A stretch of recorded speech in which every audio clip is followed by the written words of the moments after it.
Welcome to Crime Never Forgiven, the true crime podcast where we dive deep into the darkest corners of justice, betrayal, and unsolved mysteries.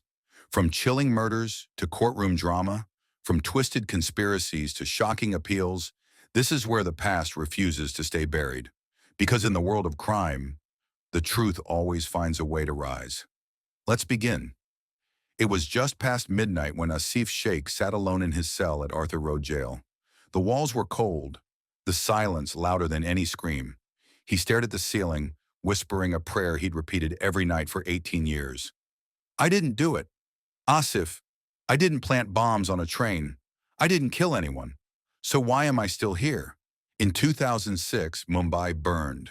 7 bombs exploded on packed local trains, over 180 lives snuffed out in seconds. And in the aftermath, the hunt began. Not for truth, but for names. Any names. This is the 7/11 files, the untold story of terror, betrayal, and a fight that began the moment the smoke cleared. Flashback, July 11th, 2006, 6:30 p.m. Sounds of bustling Mumbai. Train wheels clatter, vendors shout, children laugh. Suddenly, boom, woman. Passenger. What was that? Did we hit something? Man passenger. No, oh my God. There's blood everywhere. The first blast tore through carriage number C12 of the Church Gate Virar fast local. Then came 6 more like clockwork. In under 20 minutes, Mumbai changed forever. Train conductor on radio. We need help. Multiple casualties. Call hospitals. Call police. Someone get us help. Sirens wail. Police radios crackling. ATS Officer 1. We've got intel. Semi-operatives. They're behind this.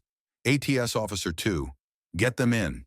Now within hours, the Maharashtra Anti-Terrorism Squad launched Operation Ashwamedh. Targets?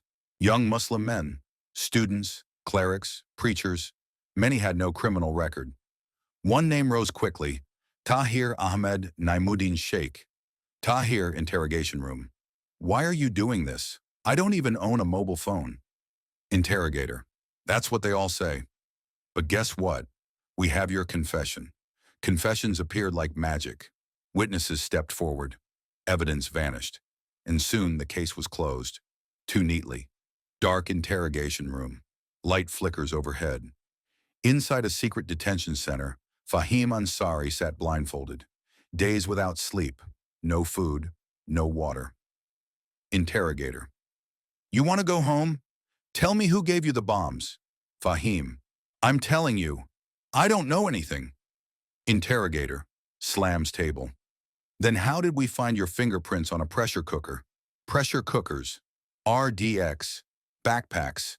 These became the symbols of guilt. But later, forensic reports showed no trace of explosive residue. No DNA. Only confessions. And those came at a price. Courtroom bell rings. Crowd murmurs. The trial stretched for nearly 10 years. Some witnesses turned hostile. Others disappeared altogether. Defense lawyer. Your Honor, these confessions were extracted under torture. My client has been framed. Special prosecutor.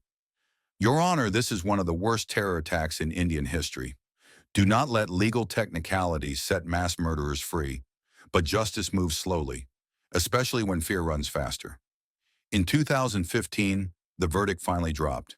Judge, Fahim Ansari, Tahir Ahmed Sheikh, Saifullah, Asif Sheikh, and Fahim Ansari, sentenced to death. The rest, life imprisonment. India exhaled. Justice, they said, had been served. But inside those prison walls, the real battle had just begun. 18 years later, Bombay High Court, January 2025, gavel strikes. Silence falls 18 years after the blasts. 5 men awaited their fate once again. This time, in the Bombay High Court. Senior Advocate S. Muralidhar. Your Honors, these accused have spent the best years of their lives in jail. Not because they were guilty, but because they were convenient.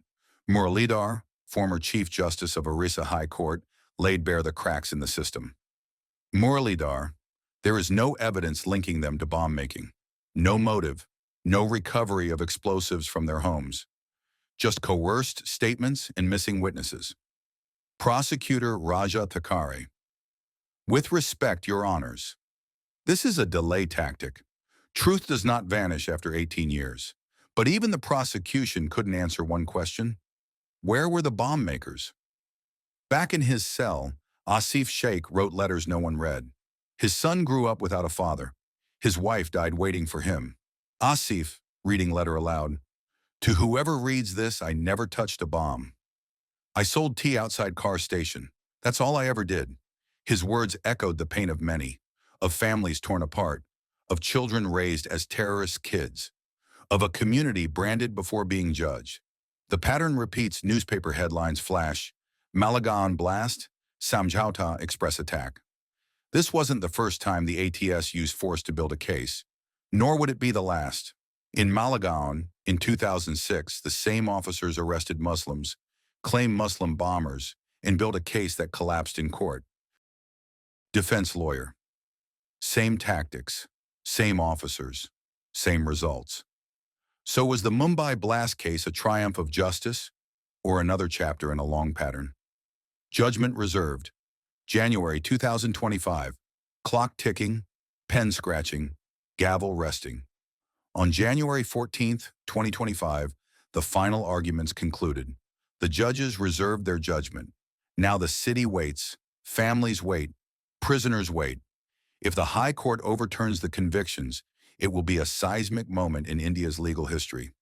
But if the death sentences stand, then Mumbai will remember not only the victims of terror, but also the ones who cried innocence until the end. Train wheels roll softly into distance. Wind whistles gently. Every year on July 11th, Mumbai stands still. Flowers are laid, names are remembered, prayers are whispered. But in a quiet corner of a courtroom, one question lingers.